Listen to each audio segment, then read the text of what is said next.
Afternoon, everyone. Thank you. Thank you for coming today. I apologize for the delay.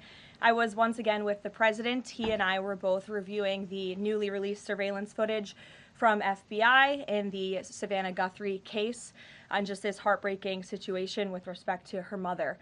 The president encourages any American across the country with any knowledge of this suspect to please call the FBI, who continue to assist state and local authorities who are leading this investigation on the ground. And once again, I will reiterate that the prayers of this entire White House are with Savannah and her family at this time, and we hope this person is found soon and that her mother is brought home safely.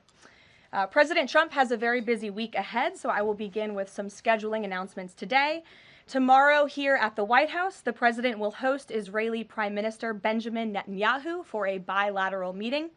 The remainder of the week will be focused on energy and deregulation. Tomorrow afternoon, the president will hold an event in the East Room to tout clean, beautiful coal as America's most reliable and affordable energy source, especially during periods of peak demand, just as we saw during this most recent winter storm, which impacted hundreds of millions of Americans. The president will discuss how clean, beautiful coal is not only keeping the lights on in our country, but also driving down the cost of electricity across the country as well. Additionally, on Thursday, President Trump will be joined by Administrator Lee Zeldin to formalize the rescission of the 2009 Obama-era endangerment finding. This will be the largest deregulatory action in American history, and it will save the American people $1.3 trillion in crushing regulations. The bulk of the savings will stem from reduced costs for new vehicles, with the EPA projecting average per vehicle savings of more than $2,400 for popular light-duty cars, SUVs, and trucks. This is just one more way this administration is working to make life more affordable for everyday Americans. Overall, these groundbreaking actions from President Trump will drive larger economic growth, create thousands of good-paying jobs, expand manufacturing, increase consumer choice, and improve affordability for millions of families and businesses. Finally, on Friday, President Trump and First Lady Melania Trump will travel to Fort Bragg in the great state of North Carolina to meet with military families and the heroic members of our special forces who carried out the successful Operation Absolute Resolve in Venezuela and helped bring narco-terrorist Nicolas Maduro to justice. I know the President and First Lady are both greatly looking forward to this visit. Also, the First Lady will celebrate Valentine's Day at the Children's Inn at the National Institute of Health tomorrow, with children, families, and NIH staff involved in clinical trials.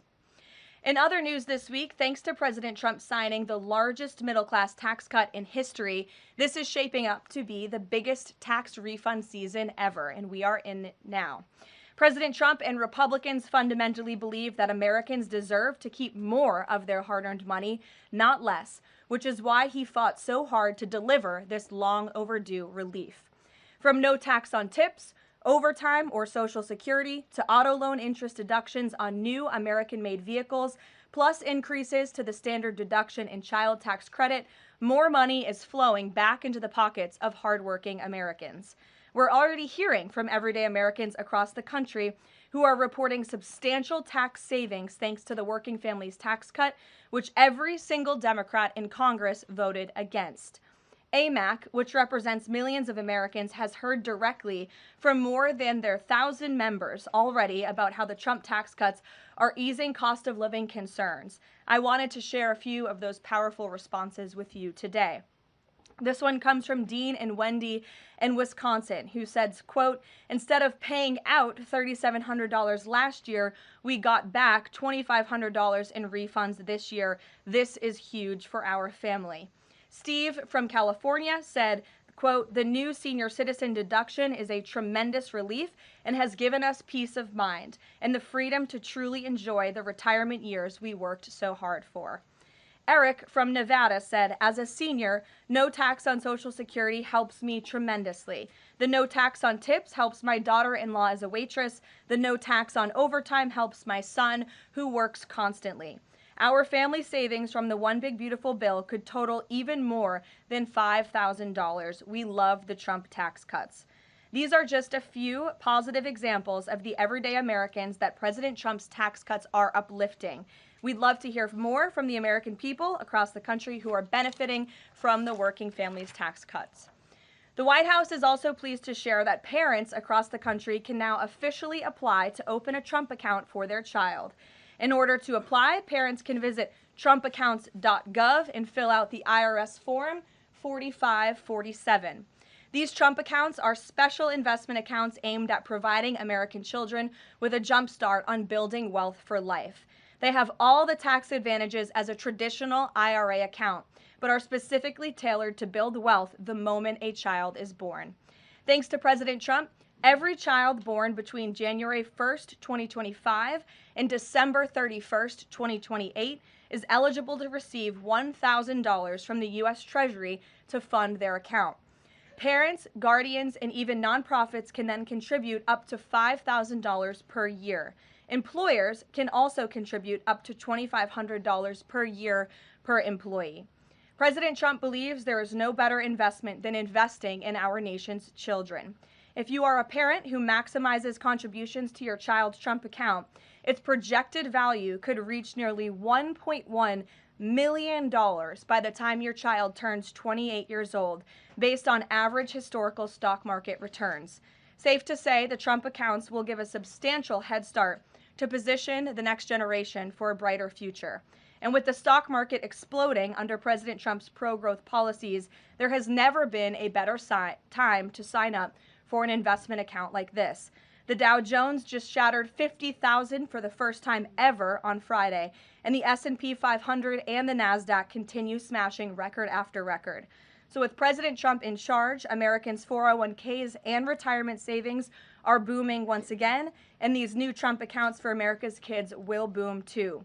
So with that, once again, every parent should go to trumpaccounts.gov today, and I'm going to put it on my own personal to-do list to sign up for one as well.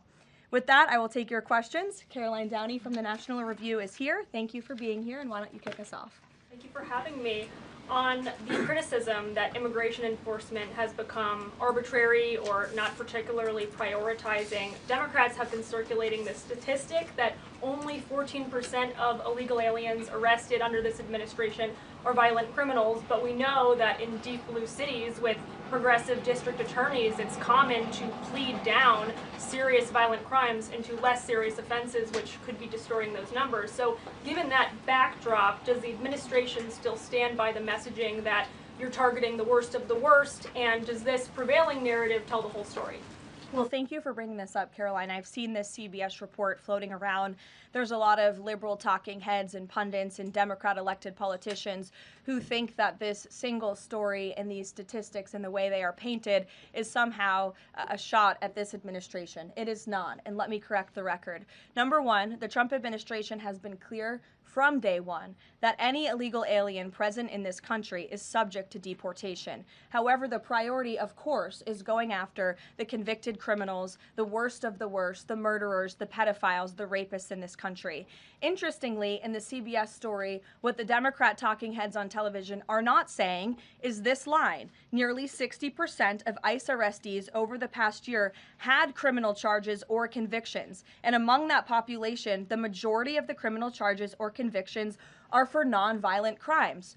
Oh, well, what are nonviolent crimes, you ask? This has coincided with what DHS has been saying all along, that approximately 70% of illegal aliens arrested under President Trump have pending criminal charges and or prior convictions. And these so-called nonviolent crimes, drug trafficking, distribution of child porn, burglary, fraud, DUI, embezzlement, solicitation of a minor, and human smuggling, just to name a few. So just because a crime is not violent in nature doesn't mean that crime is victimless.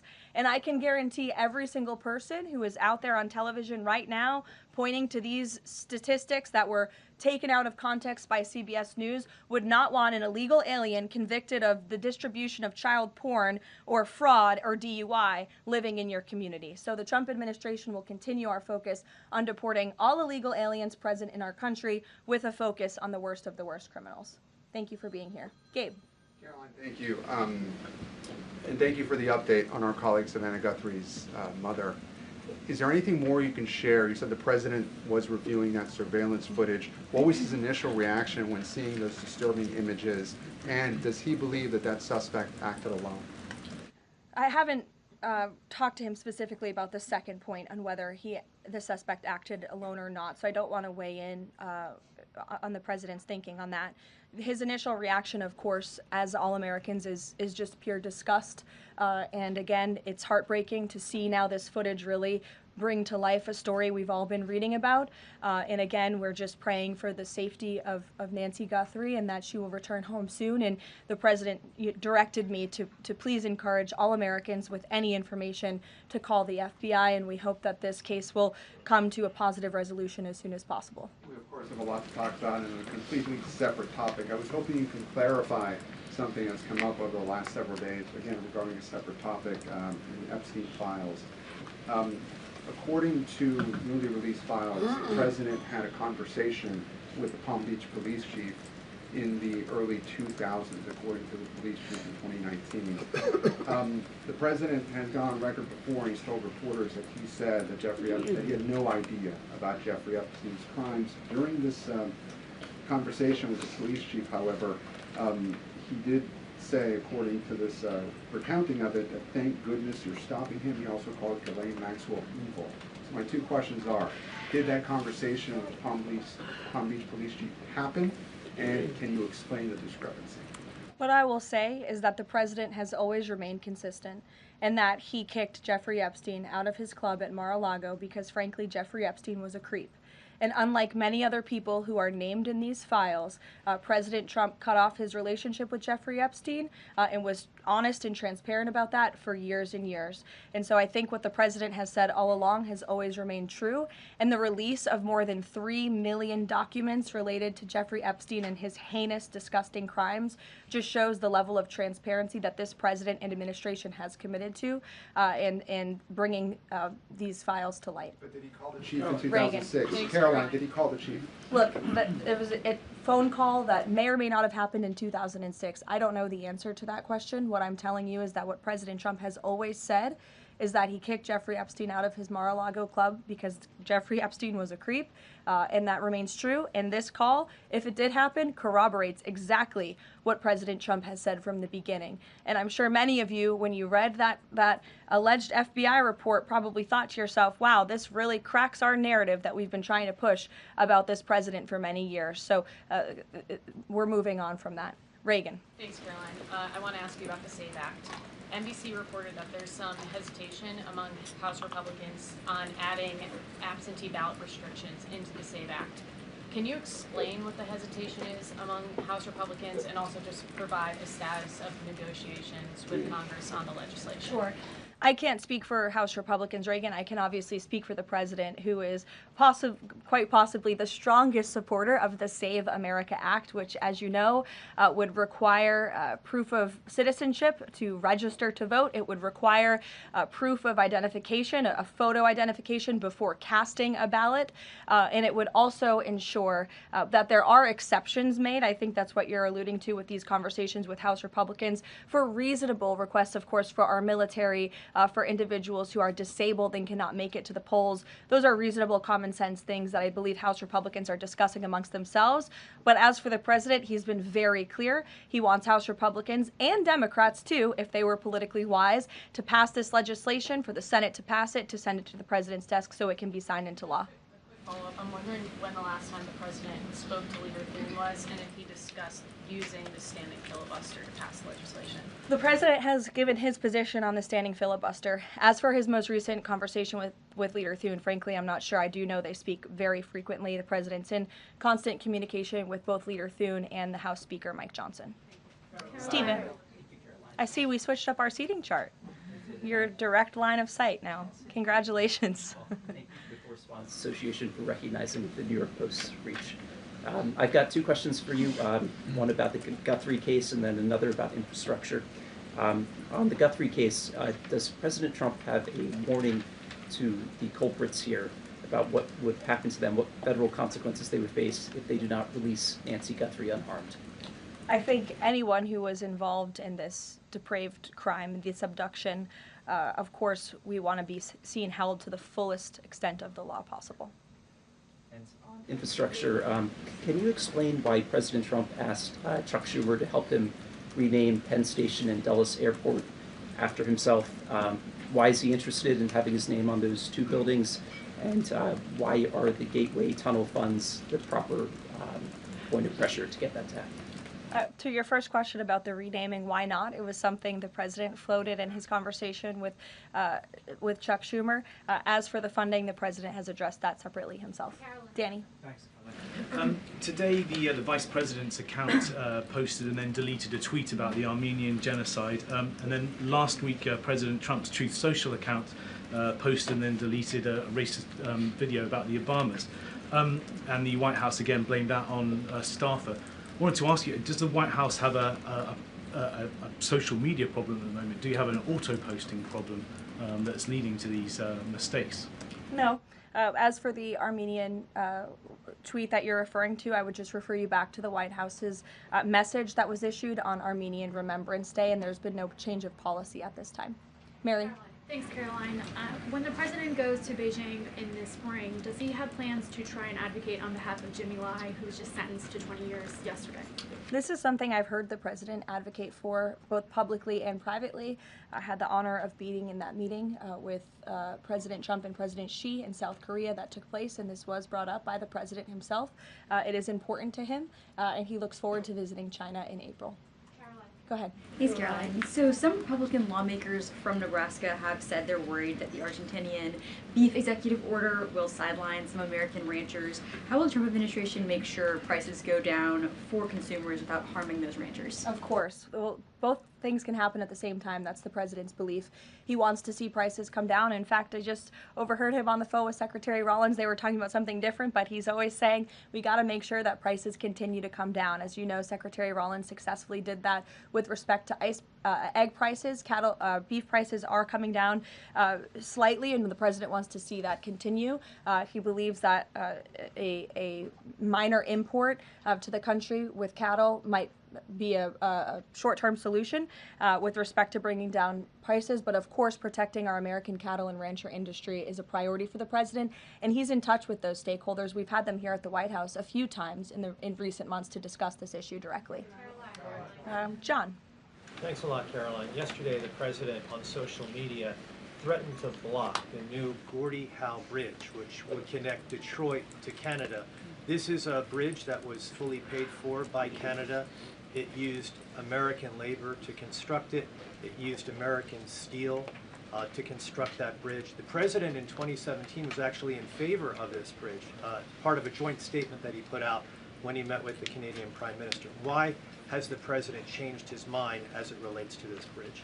I think the president was very clear and direct in his truth, John, but just to reiterate, the fact that Canada will control what crosses the Gordie Howe Bridge and owns the land on both sides is unacceptable to the president. It's also unacceptable that more of this bridge isn't being built with more American-made materials, even more so than what President Barack Obama committed to with the Canadians at the time, at the start of the project.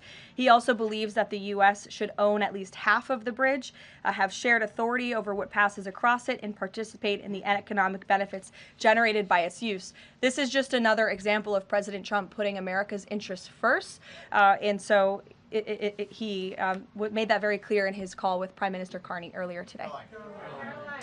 Phil. Thank you, Caroline. Sure. DHS Secretary Kristi Noem just posted a photo of herself signing the last contract to build the border wall between Laredo, Del Rio, and Big Bend, Texas, among reports that construction had stalled. Is the president satisfied with the pace of construction?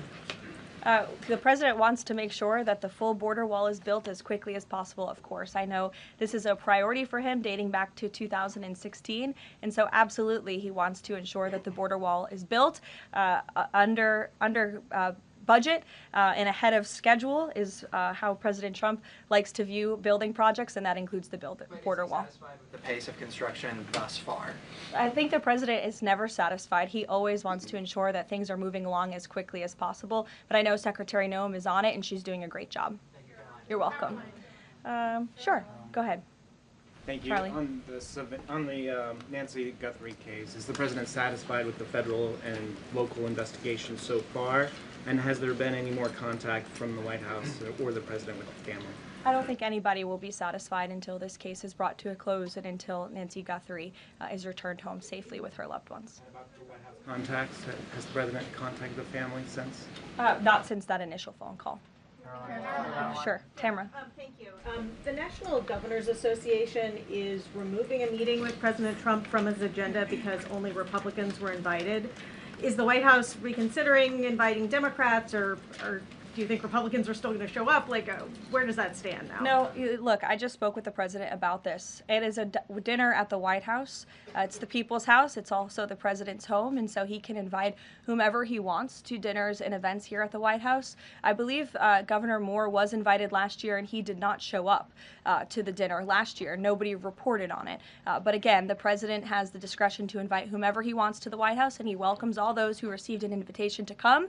And if they don't want to, that's their loss. And on Ghislaine Maxwell, is the president going to rule out a pardon for her in her testimony, deposition yesterday? Her legal team seemed to be making a case, again, for a pardon from the president. Again, this is not something I've discussed with the president recently because, frankly, it's not a priority. He's focused on many of the issues that the American people are dealing with and providing solutions to those issues. So I haven't spoken with him recently. Last time we did speak about it, he said it's not something he's considering or thinking about. Go ahead, Bloomberg. Thanks, Caroline. Secretary Litnick today was testifying on the Hill, and he said that he had visited Epstein's Island in 2012 with his wife and children, and that's after he said that he had cut ties with Epstein, and Justice Department documents show that he was in contact with Epstein through 2018 over messages. So does the White House stand behind Secretary Litnick right now, or given what he has said today, has there been any shift in how the White House is viewing Secretary Litnick's performance? No, Secretary Litnick remains a very important member of President Trump's team, and the president fully supports the secretary. I will just point out that there are a lot of wins in the news this week that people in this room have not asked about because you continue to ask questions about the same subject, so let me point them out for you. Again, on Friday, the Dow shattered 50,000 for the first time ever. This week, the American Society of Plastic Surgeons came out in opposition to gender mutilation surgeries for children. They are the first major medical group to do so.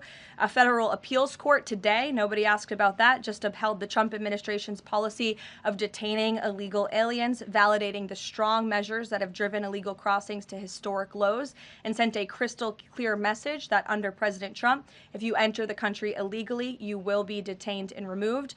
The murder rate, again, not a single question about this, has plunged to a 125-year low as crime falls across the board thanks to President Trump's crime crackdown. We also saw this week national median rents have fallen to a 4-year low following 6 consecutive monthly declines, and mortgage affordability has surged to a 4-year high. Home ownership is the core foundation principle of the American dream, and I will repeat that mortgage affordability this week surged to a 4-year high, but not a single of mention of that in this briefing room today. And again, this came out last Friday, but for an unprecedented 9th straight month, there were 0 illegal border crossings at the southern border. So we're going to get back to business. The president is very busy today, and you will see him all tomorrow at the event in the East Room touting his administration's energy policy. Thank you. What about the month's walk for